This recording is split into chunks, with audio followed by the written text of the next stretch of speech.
Yeah, I think that's what it is, the start. We're getting out, it's a slow start, it's getting down early, and using a lot of energy to get back in the game, and kind of coming up short in the fourth. And that's kind of been the main thing, I think, going forward.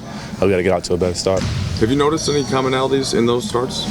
Just lackadaisical play. I mean, sloppy turnovers, not boxing out guys, giving up open threes, just letting people get comfortable, especially in our home court. We can't do that. What are some of the things, Lonzo, that you try to control or try to do individually to ensure that doesn't happen? I gotta, play harder on defense, I guess, and try to get that going. And then on offense, make sure guys are in the right spot, get out, play with some pace, and try to get some points on the board. Rondo was just over here talking to us about it, the progress that he's been trying to make, getting back to this thing. What's it been like having him around, especially since he hasn't been able to actually be on the floor? I mean, he's not on the floor, but he's with us all the time.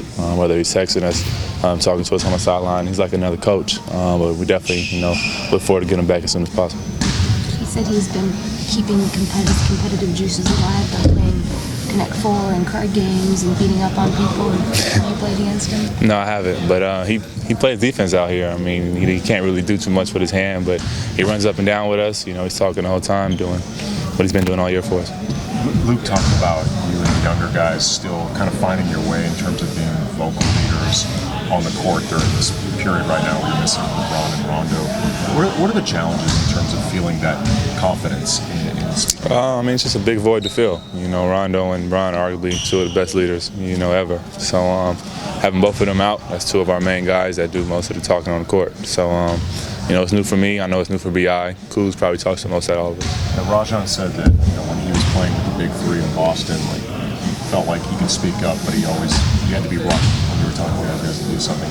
Is that still a thing for you guys, like the idea of, okay, if I'm speaking up, I need to be right with what I'm saying? I mean, I think so, but for me, it's more about action. I don't think you can talk if you're not doing your job. So it starts with that for me, and then you go from there. I mean, with the free throws, is there anything any kind of tool or tactic that you use to kind of try and mentally kind of get your head in the right space for that? No, we just got to make them as a team. I mean, we start off the fourth quarter missing, I think, 6 of them in a row. And, we can't do that in the fourth, especially. Going back to what you were saying about it being action for you, do you think, big picture as a player, you can be a great leader without necessarily being a big talker? I think you can definitely lead by example, but there's going to be a time you have to speak up. That's just how it is when you play in the league, full of grown men. You gotta talk. Is there a guy you look to who did it that way? Not that I know of. Every team I played on, I've kind of been the leader for it. Obviously, Rondo and Bron talk all the time. I don't know how Kawhi is, but if I had to pick one, I'd probably say him. For your high school teams that were so successful and then getting to UCLA, how was your role in that sense different from what it is here, just in terms of leadership and speaking, and how similarities? Guys look to me to make all the plays, pretty much. Had the ball in my hands pretty much the whole game.